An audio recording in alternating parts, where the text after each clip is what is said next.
नमस्कार दोस्तों, कैसे हैं सब लोग। देखिए, आज की क्लास में एक नया चैप्टर शुरू कर रहे हैं आपका एफएम में, टूल्स ऑफ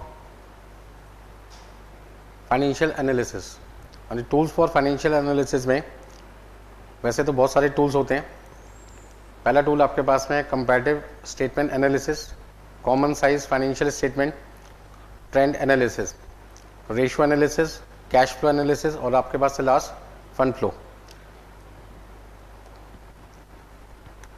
तो रेशियो एनालिसिस, कैश फ्लो और फंड फ्लो, ये तीनों आप ऑलरेडी डिस्कस कर चुके हैं।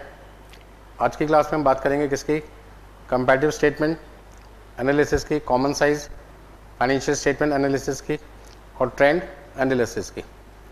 तो सबसे पहले हम बात करते हैं टूल्स और फाइनेंशियल एनालिसिस में फाइनेंशियल एनालिसिस का मतलब क्या है। Financial analysis means proper arrangement of financial data and mathematical classification of the data given in the financial statement and regroup into their different component parts। मतलब जब आप एक बैलेंस शीट पढ़ते हैं या P&L अकाउंट देखते हैं तो उसके अंदर आपके पास सेल भी होती है, परचेजेस भी होती है, स्टॉक भी होता है, एक्सपेंसेस भी होते हैं। तो हमें क्या करना पड़ता है, उन्हें एक सिस्टमेटिक ग्रुप में कन्वर्ट करना पड़ता है ताकि जो डाटा हम पब्लिक को प्रेजेंट करने वाले हैं वो हम इस तरीके से प्रेजेंट करें कि वो जब डाटा उनको दिखाई दे तो उसका मतलब उनको समझ में आए।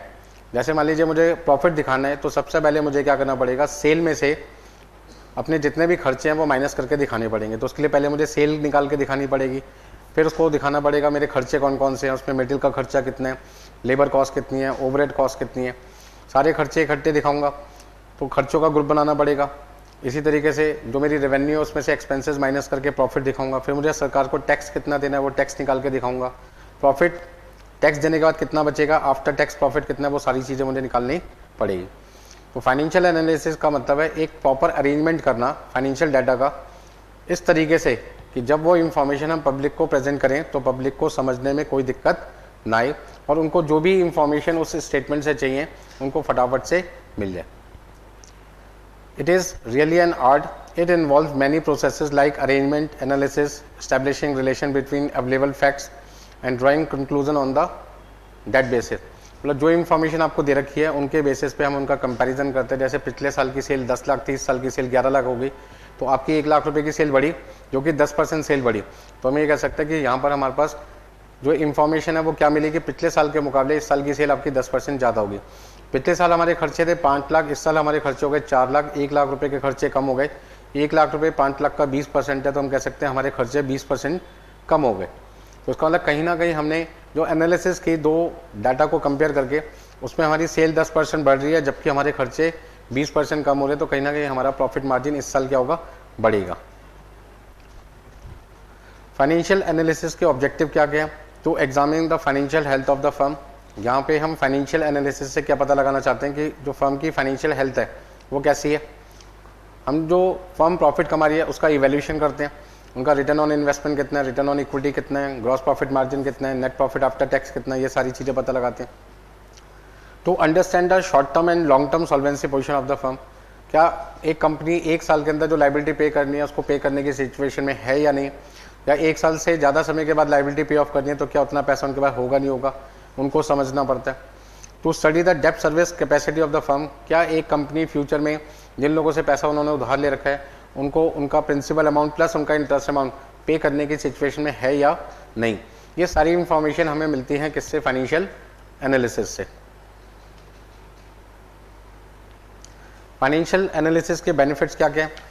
बेनिफिट्स बहुत सारे हैं, अलग अलग लोगों को अलग अलग बेनिफिट्स है। पहला बेनिफिट है मैनेजमेंट को। हाँ जी, मैनेजमेंट में पहला फायदा क्या ले सकते हैं आप,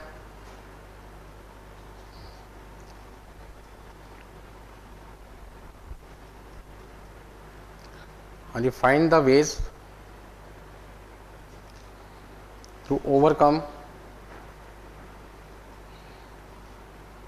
द डेफिशिएंसी।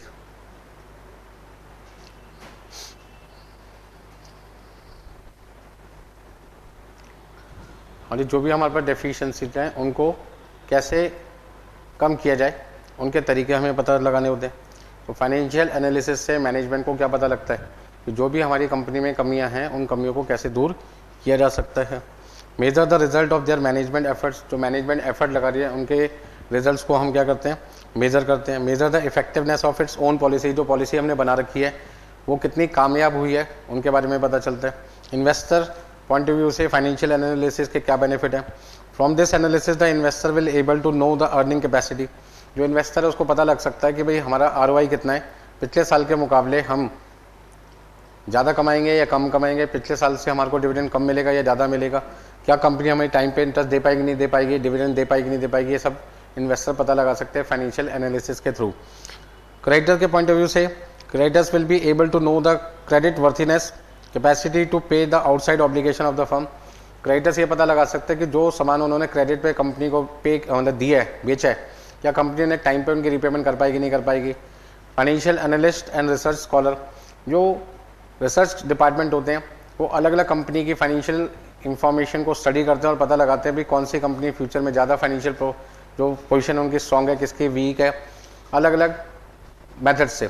जैसे आपको याद होगा ऑल्टमैन जेट स्कोर था एक, उससे हम क्या पता लगाते थे कि भाई फ्यूचर में अगले 2 साल के अंदर कोई कंपनी बैंकक्रप्ट होने वाली है नहीं होनी।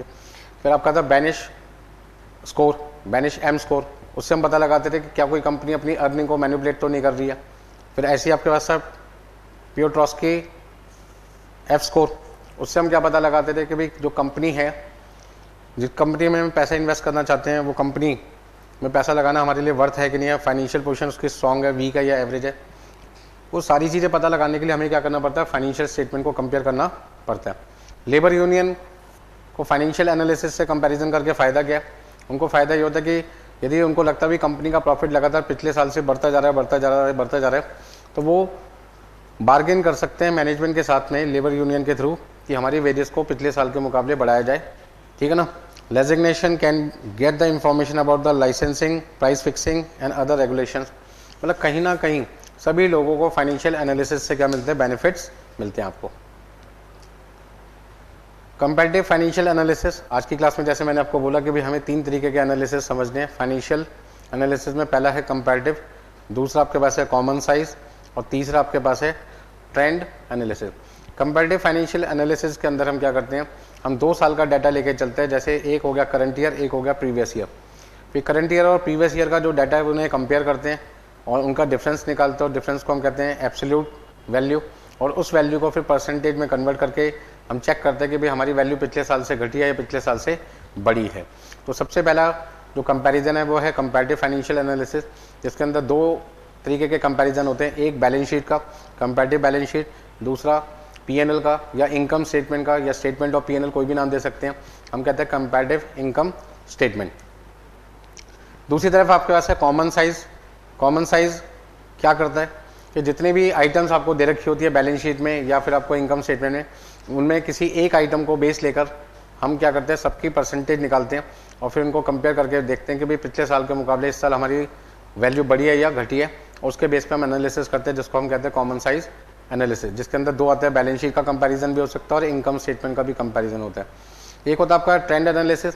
ट्रेंड एनालिसिस वो एनालिसिस होता है जिसमें 5-6 साल की इंफॉर्मेशन दे रखी होती है और किसी एक साल को बेस लेकर हम बाकी सभी साल की इंफॉर्मेशन की कैलकुलेशन करते हैं, परसेंटेज निकालते हैं और फिर पता लगाते हैं कि किस साल हमारा प्रॉफिट बढ़ रहा है, किस साल हमारी सेल बढ़ रही है, किस साल हमारे खर्चा बढ़ रहा है, किस साल हमारी एसेट की वैल्यू कम हो रही है, किस साल एसेट की वैल्यू बढ़ रही है, लायबिलिटी कब बढ़ रही है, लायबिलिटी कब घट रही है, शेयर होल्डर की वैल्यू कब बढ़ रही है, शेयर होल्डर की वैल्यू कब घट रही है। ये सारी चीज़ें हम पता लगाते हैं और उससे पता लगाते हैं कि ट्रेंड अपवर्ड है या डाउनवर्ड है। तो आज की क्लास में सबसे पहले हम एनालिसिस शुरू करने जा रहे हैं कंपैरेटिव फाइनेंशियल एनालिसिस, जिसमें पहला पॉइंट आपके पास में आता है कंपैरेटिव बैलेंस शीट। इसका फॉर्मेट आपके सामने दे रखा है, जिसमें सबसे पहले मैंने लिखा प्रीवियस ईयर, फिर लिखा करंट ईयर और इन दोनों का डिफरेंस निकाला। डिफरेंस निकालने का फॉर्मूला है current year minus previous year. ध्यान रखना, आपको डिफरेंस निकालने के लिए क्या करना है, करंट ईयर की वैल्यू में से प्रीवियस ईयर की वैल्यू माइनस करनी है, ठीक है ना। अब बैलेंस शीट आपको क्वेश्चन में दे रखी होगी और जो बैलेंस शीट क्वेश्चन में नॉर्मली दे रखी होती है वो आपको जो न्यू फॉर्मेट है, जो कंपनी एक्ट के हिसाब से बनाया गया होता है, वो फॉर्मेट आपको दे रखा होता है। और यदि वैसा फॉर्मेट क्वेश्चन में नहीं दे रखा तो फिर आपको फॉर्मेट ऐसा बनाना पड़ेगा। सबसे पहले हमें लिखना पड़ेगा इक्विटी एंड लायबिलिटीज, जिसमें हम हेडिंग लिखेंगे शेयर होल्डर फंड्स। सब आपकी हेडिंग आ जाएगी share capital, equity share capital, preferential capital. फिर आपके पास आ जाएगा रिजर्व एंड सरप्लस। तो शेयर कैपिटल और रिजर्व एंड सरप्लस दोनों का जो सम होगा आपके पास में, आप उसे कह सकते हैं शेयर होल्डर फंड्स। फिर आपके पास आ जाएगा नॉन करंट लाइबिलिटी, जिसमें long term borrowings, long term provision आ जाएंगे। फिर आपके पास करंट लाइबिलिटी आ जाएगा, जिसके अंदर short term borrowing, trade payables, other current liability, short term provision, ये सारी चीज़ें आपको पहले से पता है, कोई नया पॉइंट नहीं है। असेट साइड में हमने असेट को दो कैटेगरी में बांट दिया, नॉन करंट एसेट और current asset. Non current asset में आपके पास में आ जाएगा प्रॉपर्टी, प्लांट, इक्विपमेंट, मतलब फिक्स्ड एसेट। फिक्स्ड एसेट को दो कैटेगरी में बांटेंगे, टेंजिबल और इंटेंजिबल में। फिर नॉन करंट इन्वेस्टमेंट का लॉन्ग टर्म इन्वेस्टमेंट हो गई, long term loans and advances, जो आपने लोन और एडवांसेस किसी को एक साल से ज़्यादा समय के लिए दे रखा वो।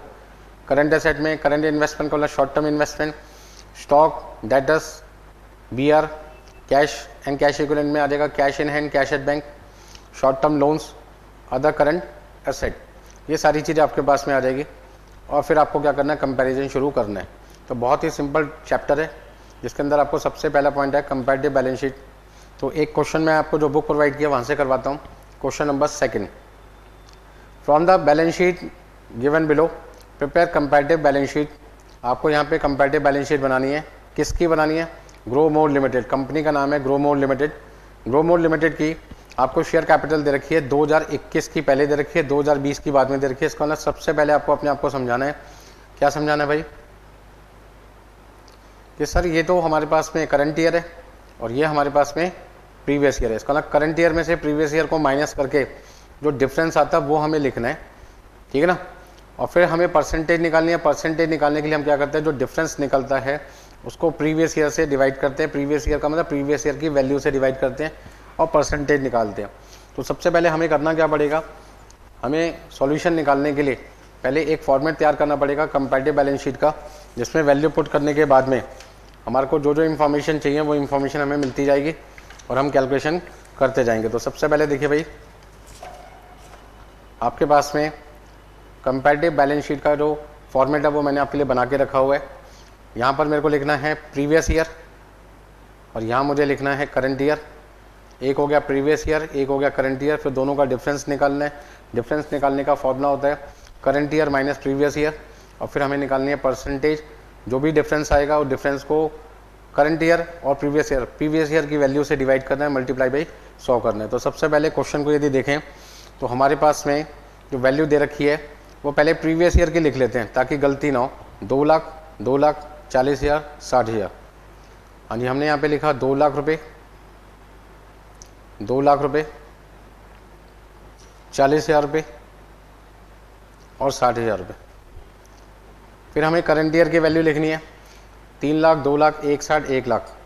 हाँ जी, 3 लाख रुपये, 2 लाख रुपये, 1,60,000 रुपये और 1 लाख रुपये। और आपके पास में जो टोटल है वो आ जाएगा इधर का 5 लाख रुपये और इधर आपके पास आ जाएगा 7,60,000 रुपये। ऐसी एसेट की वैल्यू लिखनी है तो एसेट में आपके पास में 3,60,000 रुपये। पहले हम प्रीवियस ईयर की वैल्यू लिख रहे हैं ताकि हमसे कोई गलती ना हो जाए कैलकुलेशन के टाइम पर। बहुत ही सिंपल है, जो फॉर्मेट क्वेश्चन में दे रखा है वही फॉर्मेट सेम आपको कॉपी करना है, अपना दिमाग बिल्कुल नहीं लगाना, ठीक है ना। तो ऐसे क्वेश्चन यदि एग्जाम में आ जाए तो फोकट के नंबर मिलते हैं और ये अलग टॉपिक आपने ऑलरेडी 12th क्लास में भी शायद पढ़ा हुआ है। चलिए जी, हाँ जी, इधर का टोटल आपके पास में है 5 लाख रुपए और इधर का टोटल आपके पास में कितने, 7,60,000 रुपये। बैलेंस शीट का टोटल आपका मैच होना चाहिए, जो मैच हो चुका है। अब सबसे पहले हमें क्या करना है, करंट ईयर में से प्रीवियस ईयर को माइनस करना है। करंट ईयर में से प्रीवियस ईयर को माइनस करना है, या फिर आप इसका नंबर दे सकते हैं, इसको ए नाम दे दो, उसको बी नाम दे दो और यहाँ पे बी में से क्या माइनस कर दो, ए, तो आपके पास आ जाएगा सी। फिर लास्ट में सी को ए से डिवाइड करना है और 100 से मल्टीप्लाई करना है तो आपकी परसेंटेज आ जाएगी। पहले केस में आप कह सकते हैं आपकी शेयर कैपिटल 2 लाख से 3 लाख हो गई, 1 लाख बढ़ी। रिजर्व एंड सरप्लस पे कोई फर्क नहीं पड़ा। लॉन्ग टर्म बोरिंग आपके 1,20,000 रुपये इंक्रीज़ हो गए और करंट लाइबिलिटी आपकी 40,000 रुपये इंक्रीज़ हो गई है। हाँ जी, प्रॉपर्टी प्लांट इक्विपमेंट आपके 2 लाख रुपये इंक्रीज़ हो गए हैं। आपका ट्रेड रिसीवेबल डेटर्स की वैल्यू 40,000 रुपये इंक्रीज़ हो गई है और ये आपके 20,000 रुपये इंक्रीज़ हो गया।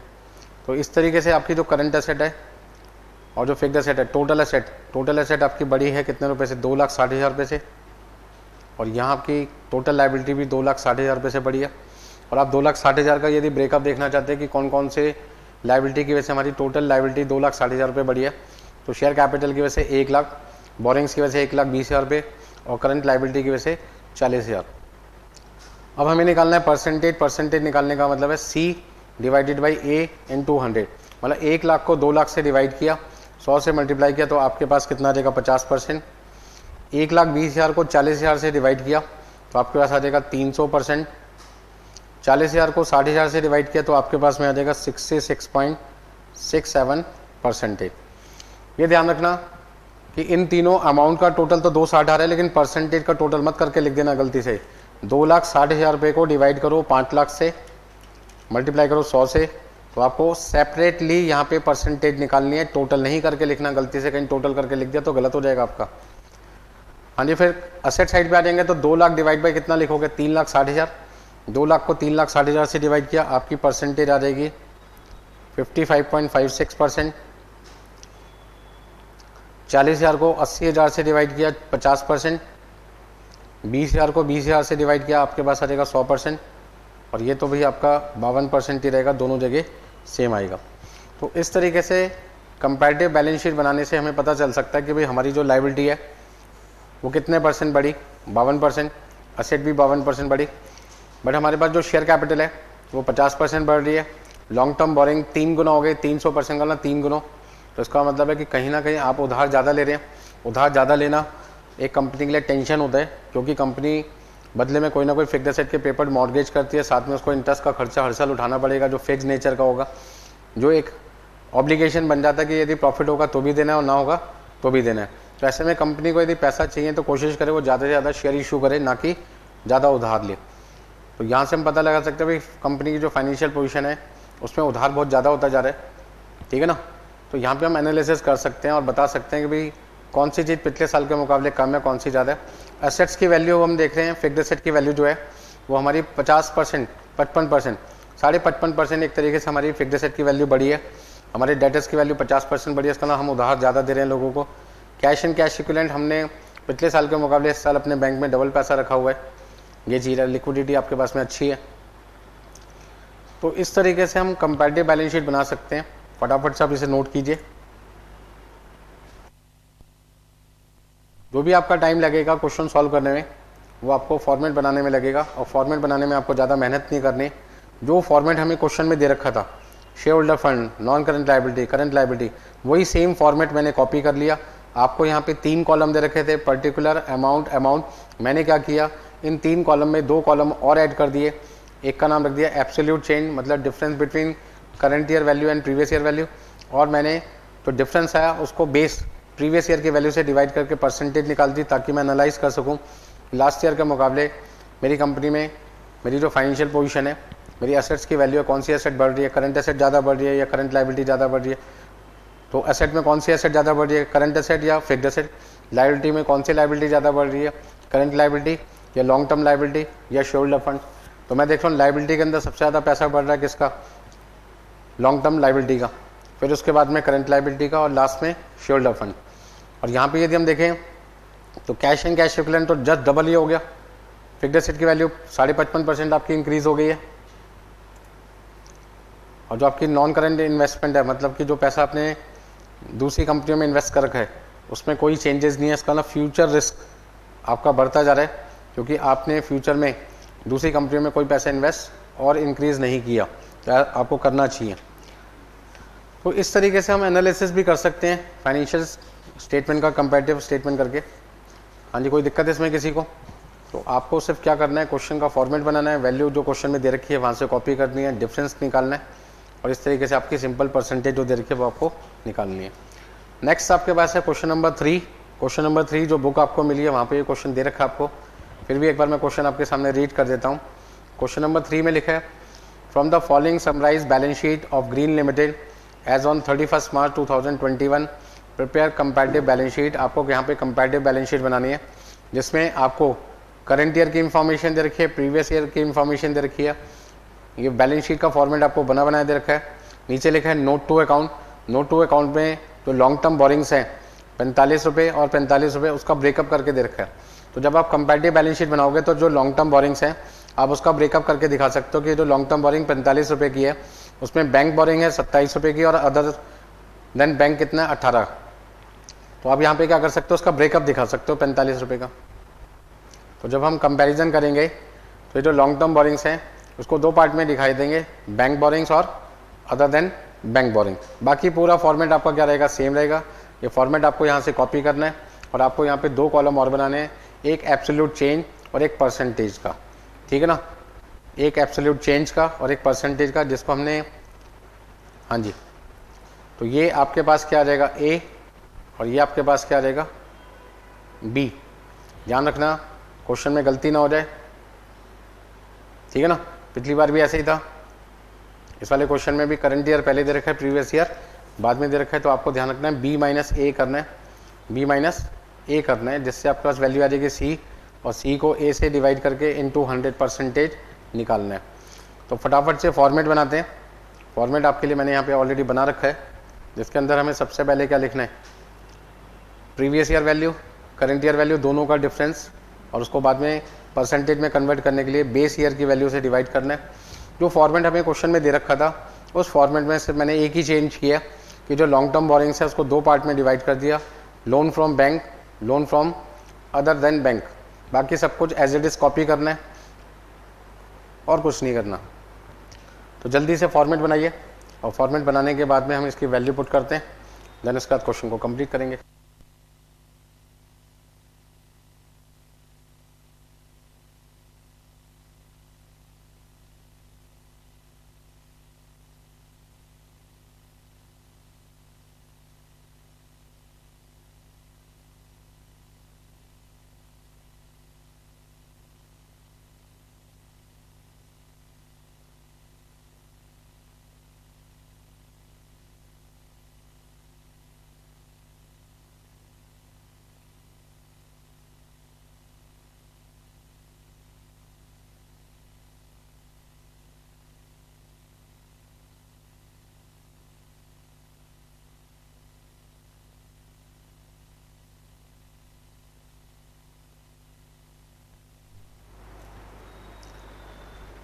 हाँ जी, फॉर्मेट आप ऑलरेडी नोट कर चुके हैं। अब सबसे पहले जो क्वेश्चन में हमें वैल्यू दे रखी है वो हमें देख देख के लिखनी है। इक्विटी शेयर कैपिटल की वैल्यू कितनी दे रखी है आपको, 60। हाँ जी, जो वैल्यू हमें दे रखी है वो वैल्यू हम देख देख के लिखते हैं। पहले हम लिखते हैं प्रीवियस ईयर की। तो प्रीवियस ईयर की वैल्यू हमारे पास में इक्विटी शेयर कैपिटल है 60, प्रेफरेंस शेयर आपके पास है 15, क्या माइनस का 3 आ गया, 18 में से 15 माइनस किया आपके पास आ जाएगा 3। यहाँ पे देखो कितना लिखेंगे, 10% नेगेटिव, यहाँ पे 20%, हाँ जी, 0.30 divided by 2 into 100 15%, 1.2 divided by 13 into 100 equal to आपके पास कितना आ जाएगा,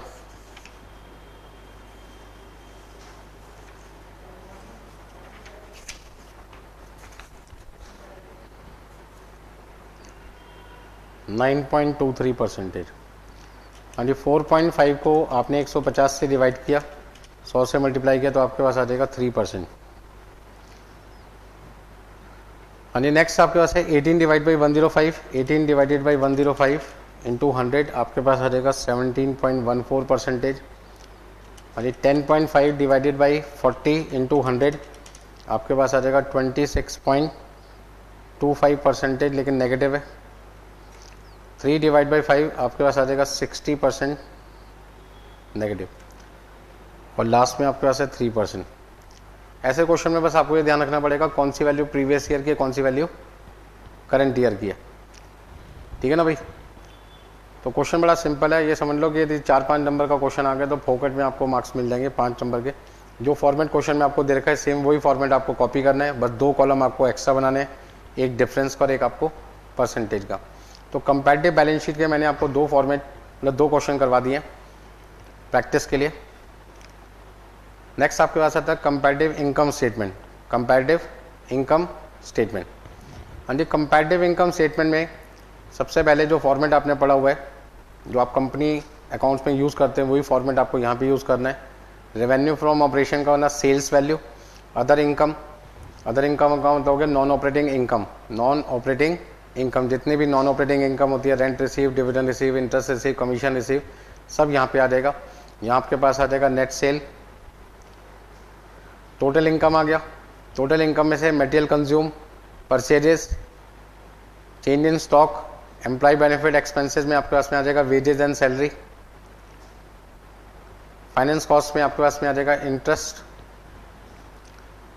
डेप्रीशिएशन एंड अमोर्टाइजेशन में डेप्रीशिएशन ऑन फिक्स्ड एसेट, और जितने भी आपकी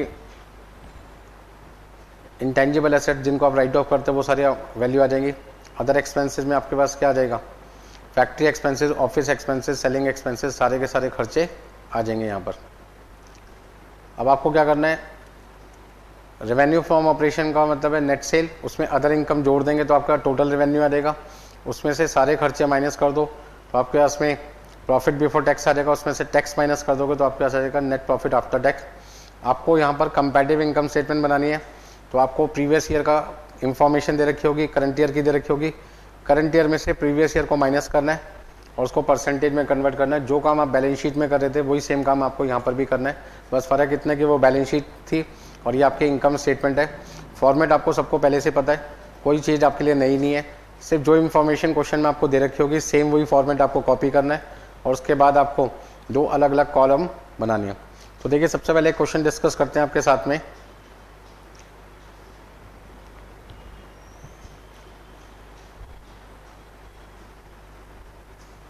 हाँ जी, चाहें तो आप इसकी फ़ोटो खींच लें और लिखना चाहें तो आप लिख भी सकते हैं वीडियो को पॉज करके। हाँ जी, पहला क्वेश्चन आपके लिए लेके आ रहा हूँ, क्वेश्चन नंबर 4, जिसके अंदर आपसे पूछे हैं कंपैरेटिव स्टेटमेंट और पीएनएल बनाइए, मतलब कि कंपैरेटिव इनकम स्टेटमेंट बनाना है जिसमें आपको जानकारी दे रखी है रेवेन्यू की, अदर इनकम की। इसका इन दोनों को प्लस कर देंगे तो टोटल रेवेन्यू आ जाएगा। उसमें से एक्सपेंसेस माइनस करना है, बट ध्यान रखना है एक्सपेंसेस किसका माइनस करना है, 50% माइनस करना है रेवेन्यू फ्रॉम ऑपरेशन का। रेवेन्यू फ्रॉम ऑपरेशन कितना है, पहले केस में 4 लाख, दूसरे केस में कितना है 3 लाख। तो 4 लाख का 50% कितना आ जाएगा 2 लाख रुपए, और 3 लाख का 50% आपके पास में आ जाएगा 1.5 लाख रुपए।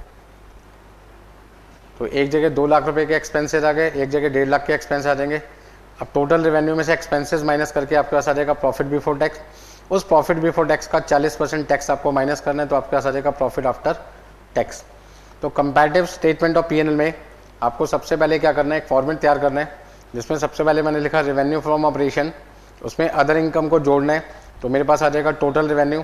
टोटल रेवेन्यू में से एक्सपेंसेस माइनस करने हैं तो मेरे पास आ जाएगा प्रॉफिट बिफोर टैक्स। उसमें से माइनस करना है टैक्स तो मेरे पास आ जाएगा प्रॉफिट आफ्टर टैक्स। और टैक्स क्वेश्चन में कितने परसेंट है, टैक्स आपके पास क्वेश्चन में कितना है 40%। तो फटाफट से काम करो, पहले फॉर्मेट नोट कर लीजिए ताकि मैं आपको ये क्वेश्चन करवा सकूँ।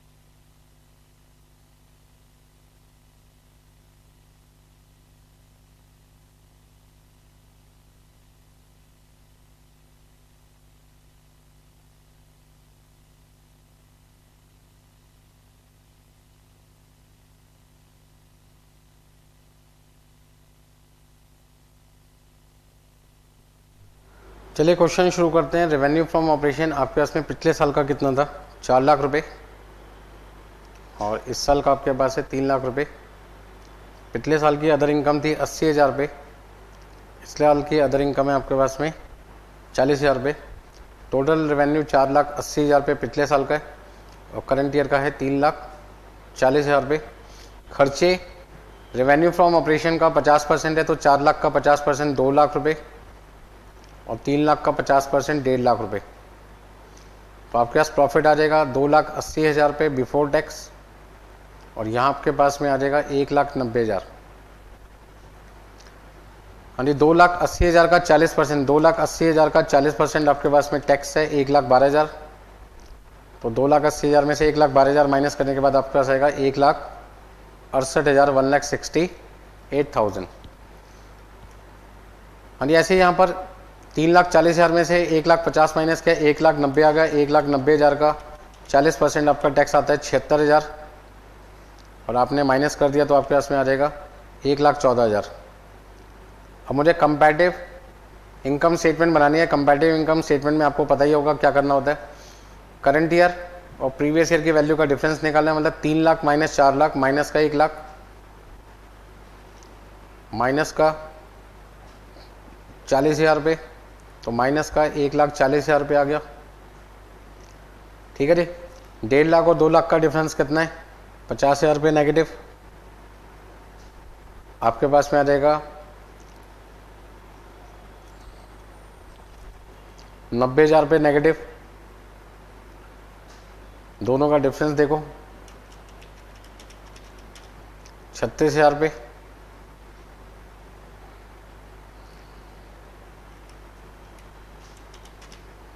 चौवन हजार। अब 1 लाख को 4 लाख से डिवाइड करना है। 1 लाख को 4 लाख से डिवाइड करना है और 100 से मल्टीप्लाई करना है। तो पहले केस में 25% नेगेटिव। 40,000 को 80,000 से डिवाइड करना है, 50% नेगेटिव। 1,40,000 को 4,80,000 से डिवाइड करना है तो 29.17%। 50,000 को 2 लाख से डिवाइड किया 25%। 90,000 को 2,80,000 से डिवाइड किया तो आपके पास आ जाएगा 32.14%। बाकी सब में अब सेम ही परसेंटेज आएगी।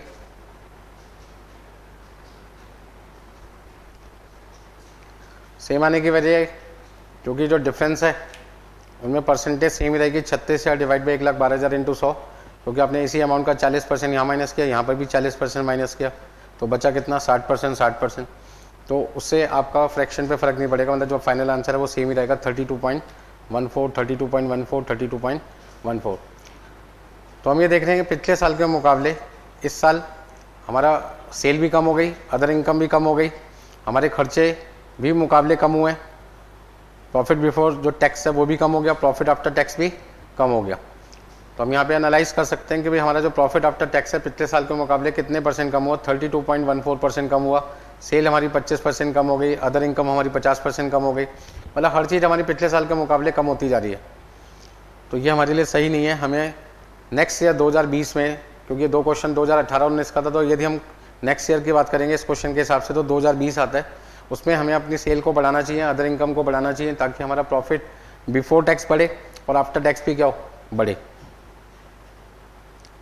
देखो यहाँ पे इन्वेस्टर को तो लॉस है ही कि उसका प्रॉफिट कम होता जा रहा है, उसको प्रॉफिट अर्निंग पर शेयर कम मिलेगा, लेकिन साथ साथ सरकार को भी नुकसान है। जहाँ पे उनको टैक्स 1,12,000 मिल रहा था, अब वो टैक्स सिर्फ 76,000 मिलेगा, मतलब कहीं ना कहीं सरकार को भी इस कंपनी से टैक्स कम मिलेगा।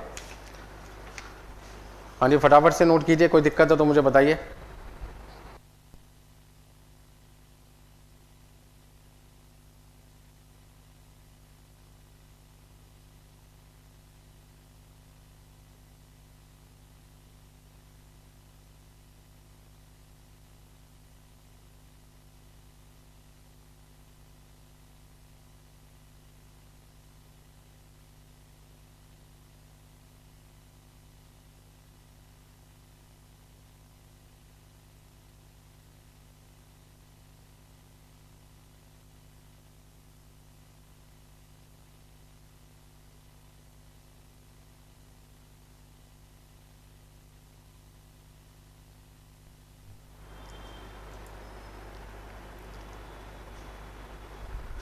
यानी नेक्स्ट क्वेश्चन नंबर देखिए, क्वेश्चन नंबर 5 आपके सामने आ चुका है, जिसमें आपको कंपैरेटिव इनकम स्टेटमेंट बनाना है। रेवेन्यू फ्रॉम ऑपरेशन आपको दे रखा है, परचेजेज आपको दे रखा है, चेंज इन स्टॉक दे रखा है, आपको अदर एक्सपेंसेस दे रखा है, जो किस पे निकालना है? कॉस्ट ऑफ गुड्स सोल्ड पे, कॉस्ट ऑफ गुड्स सोल्ड।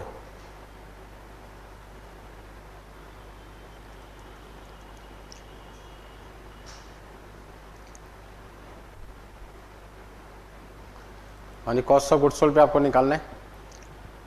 तो रेवेन्यू फ्रॉम ऑपरेशन गिवन है आपके पास में, ये जो अदर एक्सपेंसेस है 8%, वो कॉस्ट ऑफ गुड्स सोल्ड का निकालना है। तो सबसे पहले हमें cost of goods sold check करना पड़ेगा। अब कॉस्ट ऑफ गुड्स सोल्ड क्या होता है? परचेजेस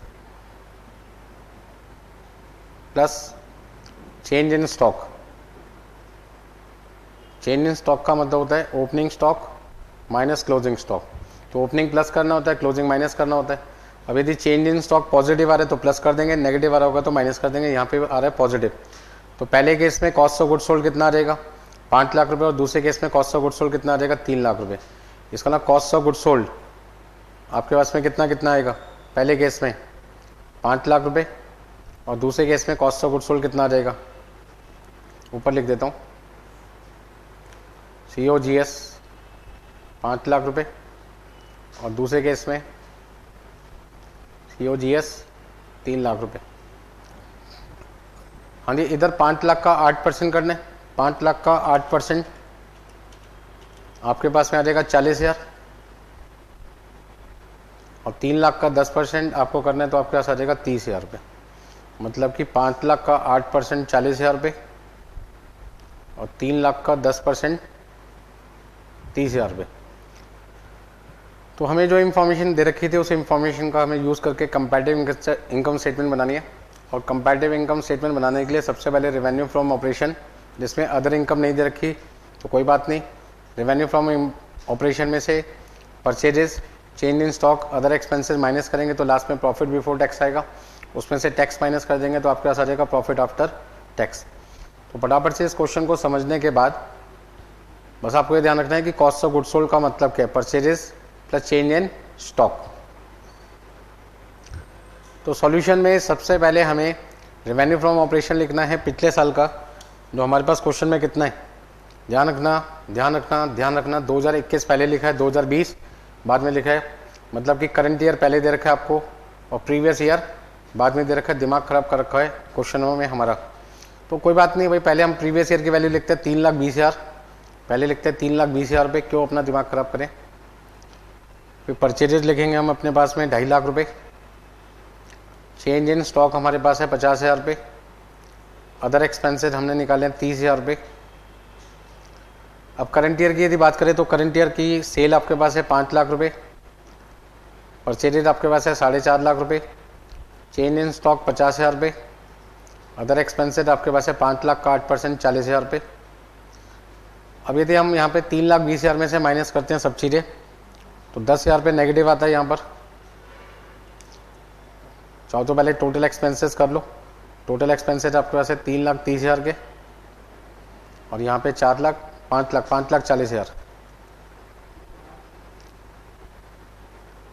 ठीक है ना। अब फर्स्ट में से हमने सेकंड का टोटल माइनस कर दिया, फर्स्ट का टोटल है 3,20,000 और सेकंड का मतलब खर्चों का टोटल है 3,30,000, तो आपका जो डिफरेंस है वो आ जाएगा 10,000 रुपये नेगेटिव और यहाँ डिफरेंस आ जाएगा 40,000 रुपये नेगेटिव।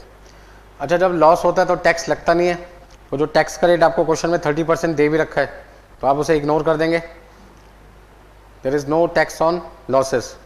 हाँ जी, लॉसेस पे कोई टैक्स नहीं लगता, तो ऐसे में आपको यहाँ पे इग्नोर करना पड़ेगा।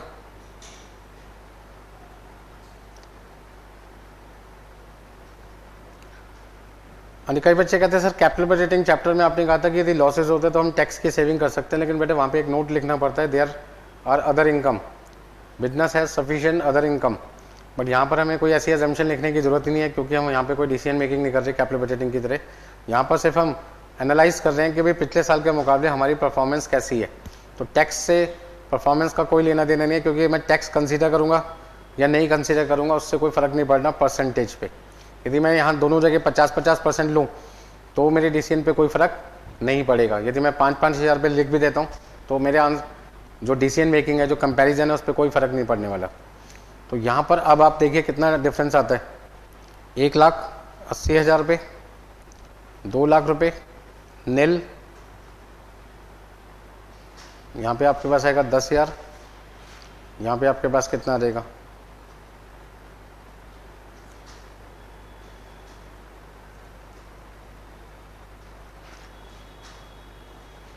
देखो भाई 3,30 और 5,40 में कितना डिफरेंस आता है, 2,10 का।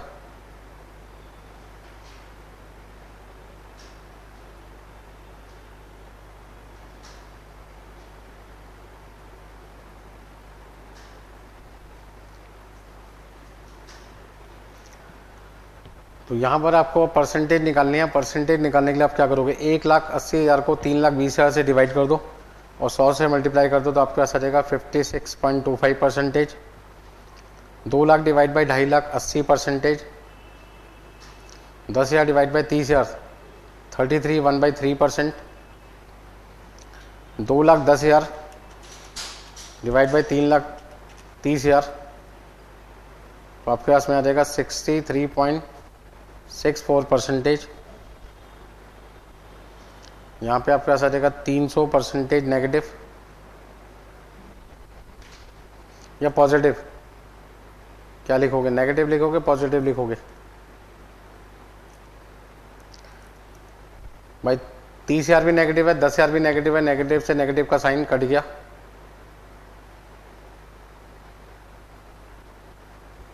तो नेगेटिव का साइन आपको लगाने की जरूरत नहीं है। यानी 30,000 डिवाइड बाई 10,000, हम 30,000 को कंपेयर करें इस 10,000 नेगेटिव से तो उसके हिसाब से 300% हुआ, मतलब 300% लॉस आपका हो गया। मतलब पहले आपका 10,000 का लॉस था, अब 300% का मतलब 3 गुना लॉस बढ़ गया, तो आपका लॉस 30,000 रुपये का और बढ़ गया, ये मतलब है। अब ब्रैकेट लगाने की जरूरत नहीं है क्योंकि 30,000 रुपये नेगेटिव को 10,000 नेगेटिव से जब मैं डिवाइड करूंगा तो मेरा नेगेटिव से नेगेटिव का साइन कैंसिल हो गया और मेरा आंसर आ जाएगा 300%। तो इस तरीके से मैंने आपको 2 question number 4 and question number 5 comparative income statement का करवा दिया।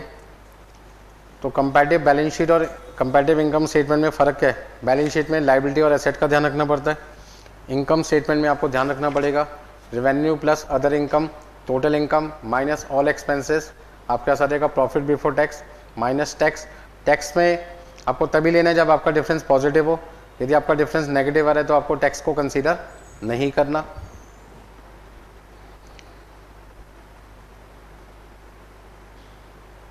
हाँ, फटाफट से नोट कीजिए।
हाँ जी, कोई दिक्कत इसमें?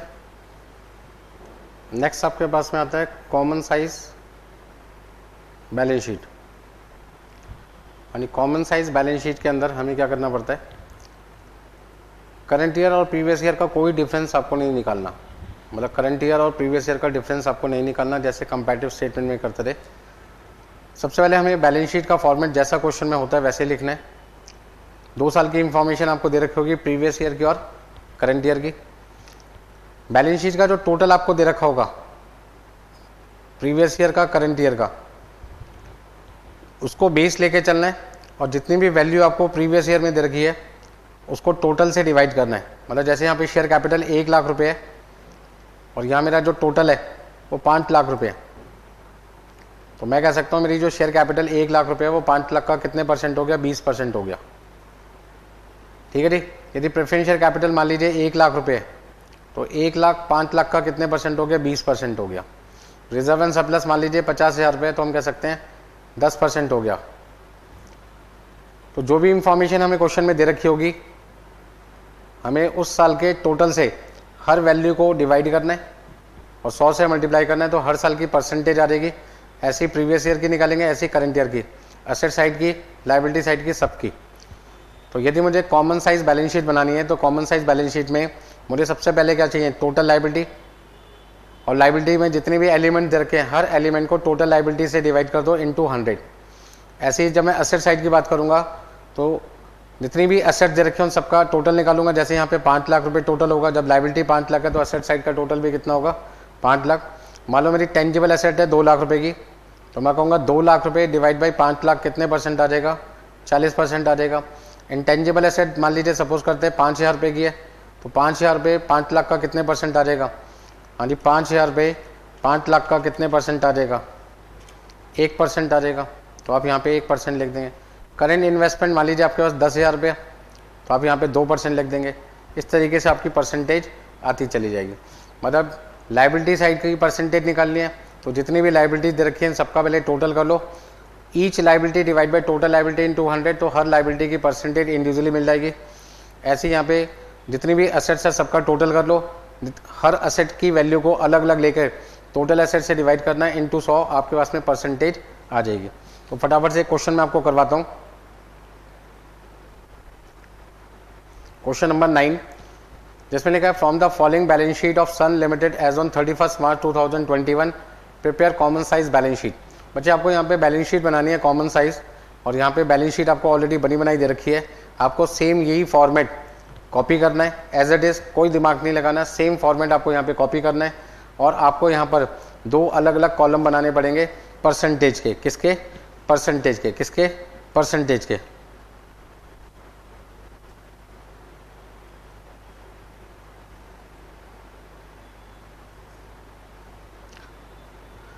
ठीक है जी।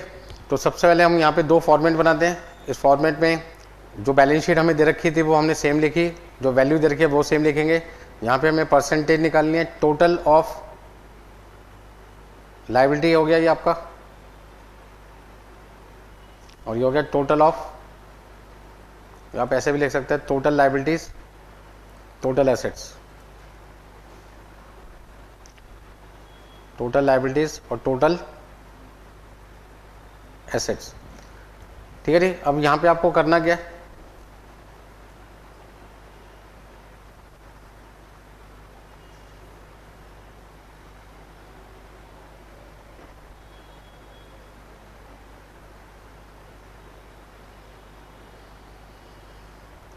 देखिए भाई,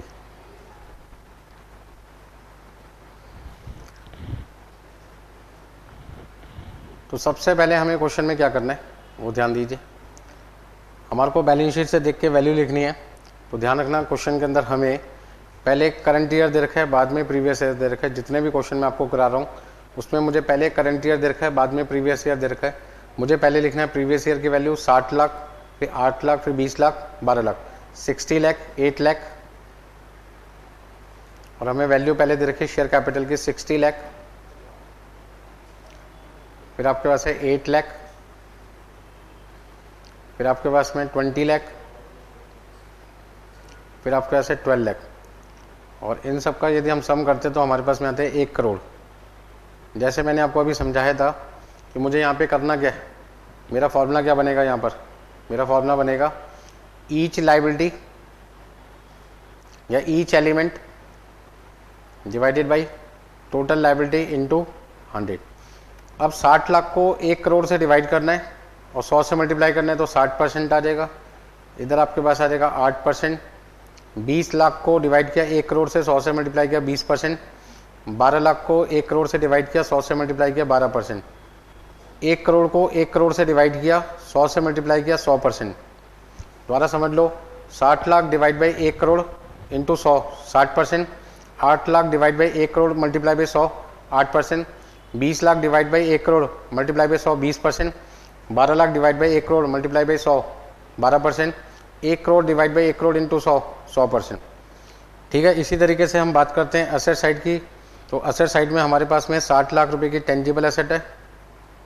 12 लाख रुपए की हमारे पास में इंटेंजिबल एसेट है, 20 लाख रुपए का हमारे पास में स्टॉक है और 8 लाख रुपए के हमारे पास में कैश एंड कैश इक्विवेलेंट है। टोटल हमारे पास में कितना आ गया? 1 करोड़ रुपए। ठीक है ना भाई।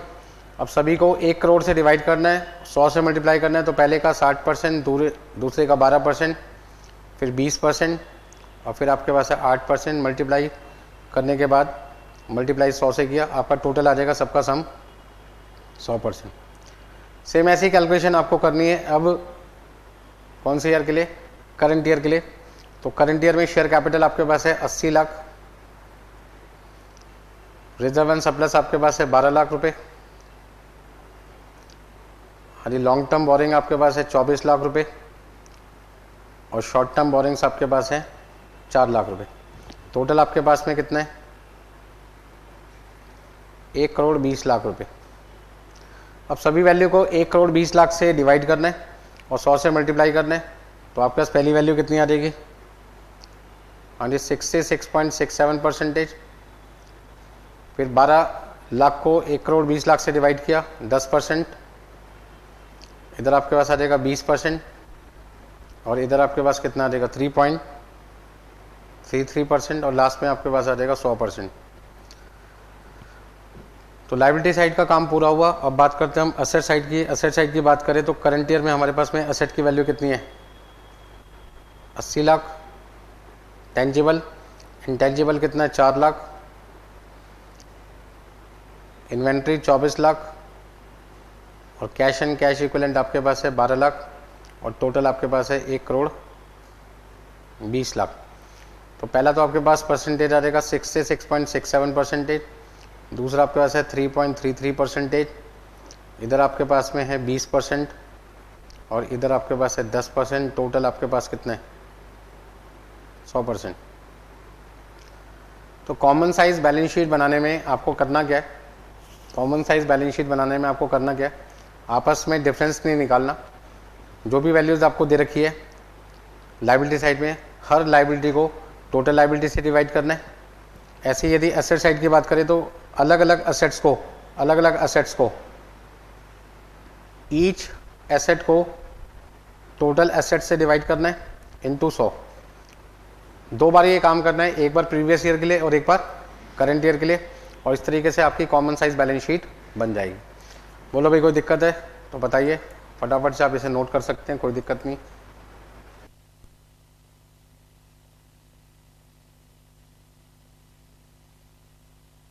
ये चैप्टर बहुत इजी है, हो सकता है एग्जाम में आपको 5-6 नंबर ऐसे फोकट में दिला जाए।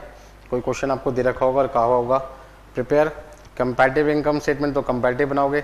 कॉमन साइज बोलेगा तो कॉमन साइज बनाना पड़ेगा। बैलेंस शीट बोले तो बैलेंस शीट बनाएंगे। तो आपको देखना पड़ेगा क्या चीज़ बनवा रहे हैं। तो बैलेंस शीट में 2 बैलेंस शीट होगी, कंपैरेटिव और कॉमन साइज। इनकम स्टेटमेंट में भी 2 इनकम स्टेटमेंट हो गए, कंपैरेटिव और कॉमन साइज। अभी कॉमन साइज इनकम स्टेटमेंट बनाना बाकी है।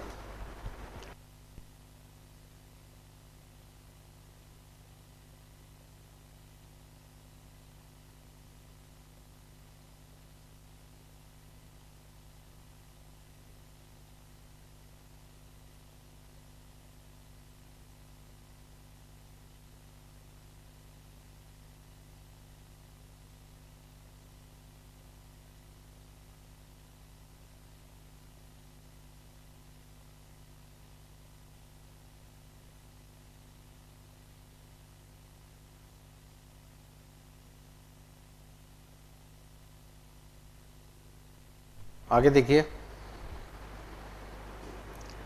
नेक्स्ट पॉइंट आपके पास है कॉमन साइज इनकम स्टेटमेंट।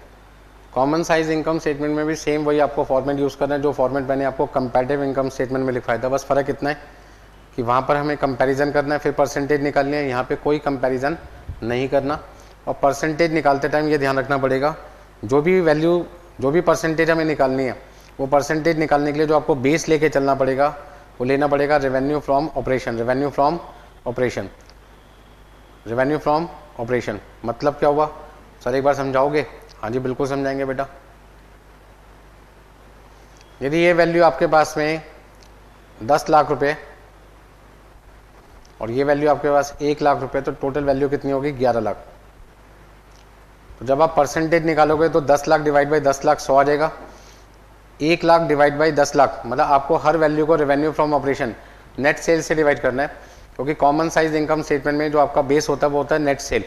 तो आपको यहाँ पर क्या करना है, परसेंटेज निकालने के लिए ईच आइटम को नेट सेल से डिवाइड करना है। नेट सेल्स का मतलब रेवेन्यू फ्रॉम ऑपरेशन से डिवाइड करना है इंटू 100। तो 10 lakh divide by 10 lakh into 100 100 आएगा।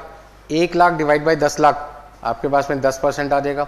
मान लो मटेरियल कंज्यूम आपके पास है 2 लाख रुपए, तो 2 lakh divide by 10 lakh into 100 आपका 20% आ जाएगा। परचेजेज ऑफ स्टॉक आपके पास मान लो 1 लाख है, तो 1 lakh divide by 10 lakh into 100 10% आ जाएगा। चेंज इन स्टॉक मान लो 50,000 रुपये, तो 50,000 डिवाइड बाई 10 लाख इंटू 100 5% आ जाएगा। मतलब आपको जो परसेंटेज निकालनी है वो सारी की सारी परसेंटेज निकालने के लिए जो भी परसेंटेज जिस भी वैल्यू का निकालना है वो वैल्यू को न्यूमरेटर में रखना है और डिनोमिनेटर में रेवेन्यू फ्रॉम ऑपरेशन जिसको कहते हैं नेट सेल्स उससे डिवाइड करके इंटू 100 करना है। ऐसे ही प्रीवियस ईयर में, ऐसी बेटा करंट ईयर में। फॉर्मेट आपको पता ही है, revenue from operation plus other income total income. Total income में से एक्सपेंसेस माइनस करने हैं, material consume, purchases, change in stock, employ benefit expenses, finance cost, depreciation and other expenses. आपके टोटल 7 एक्सपेंस हैं, 2 इनकम है। टोटल इनकम में से total expense minus कर देंगे, आपके पास आ जाएगा प्रॉफिट बिफोर टैक्स, उसमें से माइनस करना है इनकम टैक्स और आपके पास आ जाएगा प्रॉफिट आफ्टर टैक्स। तो इसमें कोई खास मुश्किल नहीं है, सब कुछ आपको समझ में आ जाएगा। एक क्वेश्चन लेके चलते हैं, क्वेश्चन नंबर 8 जो आपके सामने है और इसमें लिखा हुआ है prepare common size statement of P&L। मतलब कॉमन साइज इनकम स्टेटमेंट बनानी है जिसमें रेवेन्यू फ्रॉम ऑपरेशन हमें दे रखा है, अदर इनकम दे रखी है, दोनों को प्लस कर देंगे तो आपके पास में आ जाएगा टोटल रेवेन्यू। फिर परचेजेज आपको दे रखा है, चेंज इन स्टॉक दे रखा है, अदर एक्सपेंसेस दे रखा है, मतलब इन दोनों को प्लस करना है, इन तीनों को प्लस करना है। टोटल इनकम में से टोटल एक्सपेंसेस माइनस करेंगे, प्रॉफिट बिफोर टैक्स आ जाएगा और उसमें से इनकम टैक्स माइनस कर देंगे तो प्रॉफिट आफ्टर टैक्स आ जाएगा। इसका मतलब फॉर्मेट बिल्कुल सिंपल है। कॉमन साइज से हमें क्वेश्चन सॉल्व करना है, ध्यान रखना कॉमन साइज से यदि क्वेश्चन सॉल्व करना है तो करंट ईयर और प्रीवियस ईयर की वैल्यू में कोई डिफरेंस नहीं निकालना, अलग अलग सॉल्व करना है।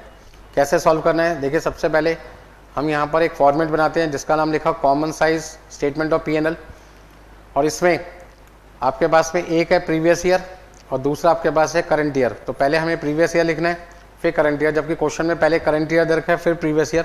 तो हमने कहा कोई बात नहीं, हम अपने हिसाब से क्वेश्चन को सॉल्व कर लेंगे। जल्दी से क्वेश्चन को सॉल्व करते हैं। हाँ जी, फटाफट से फॉर्मेट बनाइए तब तक।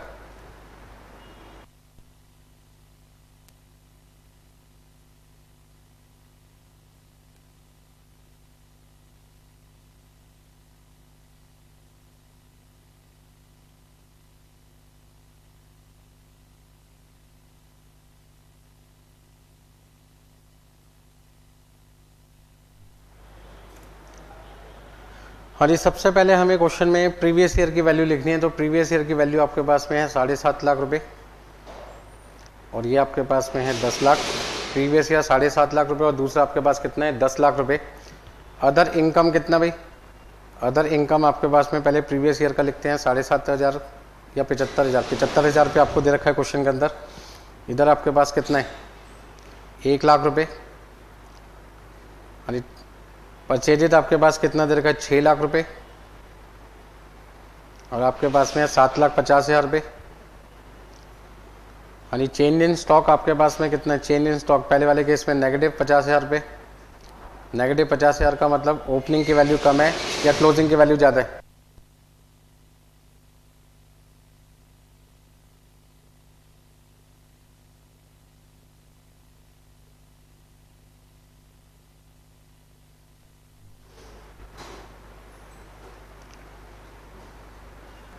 तो अदर एक्सपेंसेस में प्रीवियस ईयर की वैल्यू कितनी है 7,500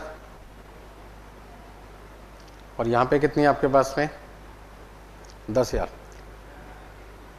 हाँ जी, revenue from operation 7.5 lakh, other income 75,000, total आपके पास आएगा 8,25,000। Purchases 6 lakh, change in stock 10,000, other expenses 7,500, total आपके पास आ जाएगा 6,17,500।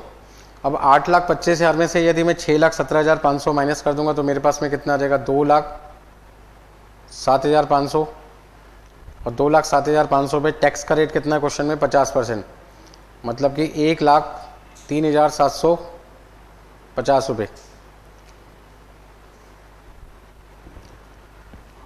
यदि मैं करंट ईयर की बात करूं तो करंट ईयर में रेवेन्यू फ्रॉम ऑपरेशन मेरे पास में है 10 lakh, other income 1 lakh, purchases 7.5 lakh, stock negative 50,000। इसका मतलब ओपनिंग स्टॉक की वैल्यू कम है, क्लोजिंग स्टॉक की वैल्यू ज़्यादा है 10,000। टोटल आपके पास कितना आ जाएगा 7,10,000 इधर, और यहाँ पे आ जाएगा 11 लाख। 11 लाख में से 7,10,000 रुपये आपने माइनस किया तो आपके पास बैलेंस कितना आ जाएगा, आपके पास बैलेंस आ जाएगा 3,90,000। और 3,90,000 का 50% यदि टैक्स करके देखें तो आता है 1,95,000, 1,95,000। तो बैलेंस आपके पास आ जाएगा 1,95,000। फटाफट से आप ये सारी चीज़ें नोट कीजिए। हाँ जी, जो इन्फॉर्मेशन हमें क्वेश्चन में दे रखी है वहाँ से हमें देख देख के लिखना है, कोई टेंशन वाली बात नहीं है। अब ध्यान से समझिए, गलती ना हो जाए, आपको परसेंटेज अलग अलग निकालनी है। जैसे मैंने आपको कहा था कि यदि मुझे कॉमन साइज इनकम स्टेटमेंट बनाना है तो कॉमन साइज इनकम स्टेटमेंट बनाते टाइम मुझे जो बेस लेना है वो सेल वैल्यू लेनी है, इसलिए मैंने जानबूझ के इसका कलर रेड कलर रखा था क्योंकि मेरे लिए मेन पॉइंट है। अब जो भी परसेंटेज मुझे निकालनी है बच्चों, ये ध्यान रखना, प्रीवियस ईयर में जो मुझे परसेंटेज निकालनी है उसका जो बेस होगा, डिनोमिनेटर होगा, वो 7.5 लाख होगा। सभी वैल्यू को पूरी लाइन के अंदर, पूरे कॉलम के अंदर 7.5 लाख से डिवाइड करना है और 100 से मल्टीप्लाई करना है। तो 7.5 lakh divide by 7.5 lakh into 100, आपके पास आ जाएगा 100%। इधर आपके पास आ जाएगा 10%, इधर आपके पास आ जाएगा 110%। फिर 6 लाख को 7.5 लाख से डिवाइड किया, 100 से मल्टीप्लाई किया तो आपके पास आ जाएगा 80%। 10,000 को 7.5 लाख से डिवाइड किया, 100 से मल्टीप्लाई कर दिया तो 1.33% आ जाएगा। यानी चेक कर लो, कोई दिक्कत वाली बात नहीं है। 10,000 को यदि मैं डिवाइड करूँ 7.5 लाख से तो मेरे पास में आ जाएगा 1.33%। इधर आपके पास कितना आ जाएगा 1%, और ये टोटल कितना आपके पास आता है 82.33%। 2,07,500 को बच्चे डिवाइड करना है 7.5 लाख से, तो आपके पास में कितना आ जाएगा 27.67%। हाँ जी, 50% कर दो।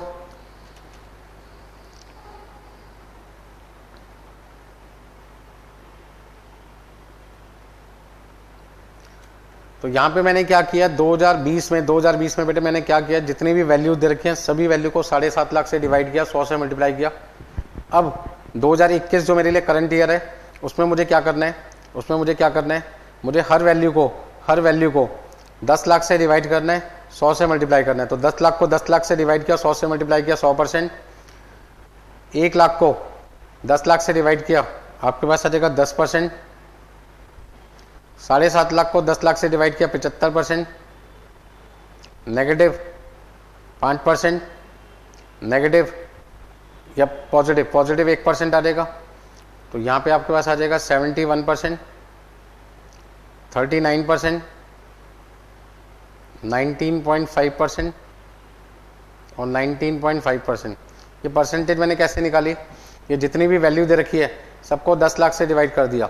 7.5 lakh divide by 10 lakh into 100 75%, 10,000 divide by 10 lakh into 100 1%, 7 lakh 10,000 divide by 10 lakh into 100 71%, 3,90,000 divide by 10 lakh into 100 39%, 1,95,000 divide by 10 lakh into 100 19.5%। इस तरीके से मैंने क्या किया, सबकी परसेंटेज निकाल ली। तो मैं अब तक आपको इस चैप्टर के अंदर 4 तरीके की स्टेटमेंट सिखा चुका हूँ बच्चे। एक आपको comparative balance sheet, comparative income statement, common size balance sheet और common size profit and loss account. ठीक है जी, हाँ जी, फटाफट से आप नोट कीजिए। और एक लास्ट आपके पास में ट्रेंड एनालिसिस बचा है, उसको समझाता हूँ और आपका चैप्टर क्या होता है ख़त्म। अगले 10 से 15 मिनट में आपका चैप्टर ख़त्म हो जाएगा। फटाफट से नोट कीजिए आप इसको।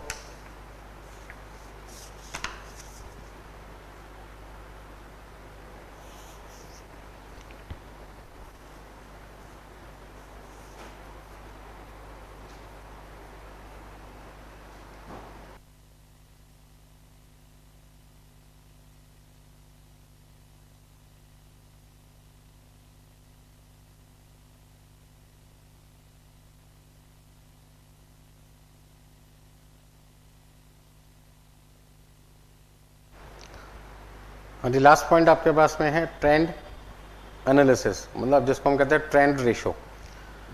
ट्रेंड रेशो में आपके पास में जैसे 2019, 2020, 2021, 2022 4 साल का क्वेश्चन आपको दे रखा है। तो ट्रेंड में हम क्या करते हैं, हर वैल्यू को इक्वल इंपॉर्टेंस देते हैं, हर वैल्यू को हमें यहाँ पे इक्वल इंपॉर्टेंस देनी है। 2019 मेरा बेस बन जाएगा, ये मेरा बेस ईयर है, और मुझे क्या करना है, इस 2 लाख से सभी वैल्यू को डिवाइड करना है और 100 से मल्टीप्लाई करना है। जैसे मैं 2 लाख को 2 लाख से डिवाइड करूंगा और 100 से मल्टीप्लाई करूंगा तो मेरे पास आ जाएगा 100%। 2.5 लाख को 2 लाख से डिवाइड करूंगा तो मेरे पास में आ जाएगा 125%। 2 लाख को 2 लाख से डिवाइड किया, मेरे पास आ जाएगा 100%। 1,80,000 को 2 लाख से डिवाइड किया, मेरे पास कितना आ जाएगा 90%।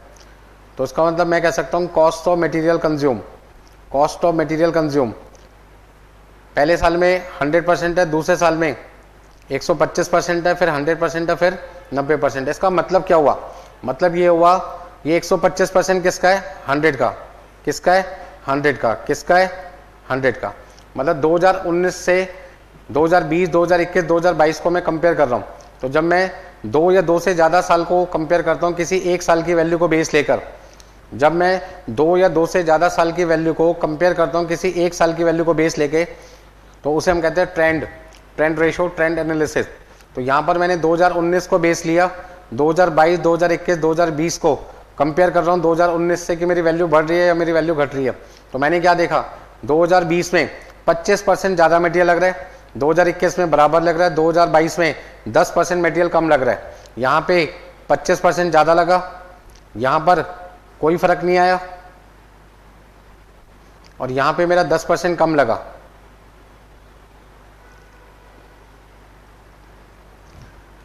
इसी तरीके से लेबर कॉस्ट को बेस लेके चलूंगा। तो लेबर कॉस्ट के यदि मैं बेस लेके चलता हूं तो मेरे पास क्या आएगा, 1.5 लाख को 1.5 लाख से डिवाइड किया 100%, फिर 100%, फिर मेरे पास 2 लाख डिवाइड बाई 1.5 लाख, अपने पास आ जाएगा 133.33%, और 1,25,000 को मैंने 1.5 लाख से डिवाइड किया तो मेरे पास आ जाएगा 83.3%। तो यहां पर हम क्या देख रहे हैं, 2019 से 2020 में नो चेंज, यहां पर हमारा 33.1/3%, 33.33% आपका लेबर ज़्यादा लग रही है, और यहाँ पे आपकी जो लेबर है, यहाँ जो आपकी लेबर है वो कम हो गई। कितनी कम हो गई, 100 में से माइनस कर दो, 16.67% आपकी लेबर क्या हो गई, 22 में कम हो गई। तो मैं क्या देख रहा हूँ, खर्चे मेरे कम हो रहे हैं 2022 में, मटेरियल का 10%, लेबर का 16.67 2019 से कंपेयर करने पर। तो ऐसे एनालिसिस को हम कहते हैं ट्रेंड एनालिसिस। क्या कहते हैं भाई, ट्रेंड एनालिसिस, ठीक है ना। तो ये मेरे लिए हो गया x, ये हो गया मेरे लिए a, ये मेरे लिए b, ये मेरे लिए c। अब इनकी परसेंटेज हम कैसे निकालेंगे, इस वाले की परसेंटेज निकालने के लिए हमें a divided by x into 100, इस वाले की परसेंटेज निकालने के लिए b divided by x into 100, और इस वाले की परसेंटेज निकालने के लिए c divided by x into 100।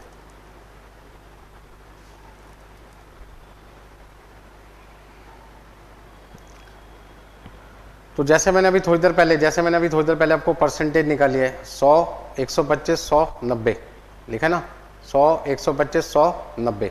फिर लेबर का निकाल के दिखाया था, 100, 100, 133.33 और 83.33। तो आपके पास आया था 100, 100, 133.33 और 83.3। ऐसे ही मुझे अदर एक्सपेंसेस का निकालना पड़ेगा, कॉस्ट ऑफ सेल का निकालना पड़ेगा, सबका निकालना पड़ेगा। आपस में कोई मुझे माइनस प्लस नहीं करना, सबको अलग अलग रखना है, इंडिविजुअली रखना है। आप ऐसे मत करें जी सेल में से मैंने cost of goods sold minus कर दिया तो 0 हो जाएगा। यहाँ सबको इक्वल इंपॉर्टेंस दी गई है।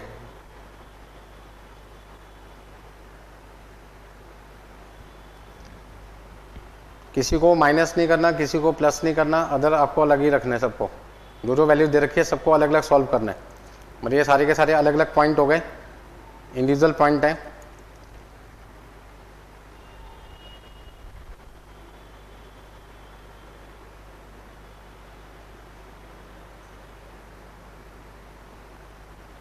ये सारे पॉइंट अलग अलग है, कोई किसी से कंपैरिजन नहीं है। तो आपको करना क्या है, जो भी वैल्यू दे रखी होगी बेस ईयर की, उसको बेस लेकर चलना है और सभी वैल्यू को उससे डिवाइड करना है। तो दो मैंने कैलकुलेशन आपको करके दिखा दी थी, एक मटेरियल की और दूसरा किसकी, लेबर की। आप चाहो तो मैं तीसरा भी करके दिखा देता हूँ आपको। यदि मुझे अदर एक्सपेंसेस निकालना है तो ये मेरा बेस है, सबको 1.5 लाख से डिवाइड करना है। अलग से करके दिखा देता हूँ, 1.5 लाख डिवाइड बाई 1.5 लाख। वैसे तो कैलकुलेटर पे आप ओरली डायरेक्टली कर सकते हैं। इधर 2 lakh divide by 1.5 lakh into 100, हाँ जी 1 lakh divide by 1.5 lakh into 100 और 1.5 lakh divide by 1.5 lakh into 100। तो पहला 100% है, दूसरा आपका 133.33% है और ये आपके पास में 66.67% है और ये आपके पास में है 100%। तो 100 133 66 100 133 66 100 आगे ना भैया। तो बहुत ही सिंपल है। यहाँ पर आपको क्या करना है, ट्रेंड एनालिसिस में आपको इंफॉर्मेशन 3 या 3 साल से ज़्यादा दे रखी होगी, मतलब 2 साल से ज़्यादा की इंफॉर्मेशन आपको दे रखी होगी और वहाँ पे जो पहला साल होगा उसको बेस लेकर हर इंडिविजुअल वैल्यू को अलग अलग बेस लेकर चलना है। आपस में कोई मटेरियल कंज्यूम बेस मटेरियल का रहेगा, लेबर कॉस्ट लेबर का बेस रहेगा, अदर एक्सपेंसेस अदर का रहेगा, कॉस्ट ऑफ सेल का रहेगा, प्रॉफिट का रहेगा, सेल का रहेगा। मतलब मटेरियल सेल का बेस नहीं बनेगा, सेल मटेरियल का बेस नहीं बनेगा, कोई भी एक दूसरे का बेस नहीं बनेगा। सब बेसिस को आपको क्या रखना है बेटा, अलग अलग रखना है। तो यदि कोई आपको दिक्कत है तो आप मुझसे पूछ सकते हैं, ठीक है ना। तो काफ़ी सारे क्वेश्चन मैंने आपको करा दिए हैं। जो बुक आपको मिली है उसमें प्रैक्टिस करने के लिए आपके पास में टोटल 16 क्वेश्चन है, जिसमें से 5 क्वेश्चन मैं आपको करा चुका। बाकी जो क्वेश्चन हैं वो आपको सॉल्व दे रखे हैं, आपको सिर्फ क्या करना है, प्रैक्टिस करनी है। और प्रैक्टिस कैसे करनी है, पहले फॉर्मेट बनाइए, उनमें वैल्यू लिखिए और कैलकुलेशन कैलकुलेटर से खुद कीजिए। सॉल्यूशन बिल्कुल लास्ट में चेक करना है, जहाँ पे आपको लगता है मेरी वैल्यू मैच नहीं हो रही। और यदि कोई आपको डाउट आता है तो आप मुझसे फ़ोन करके पूछ सकते हैं। हाँ जी, आज के लिए इतना ही।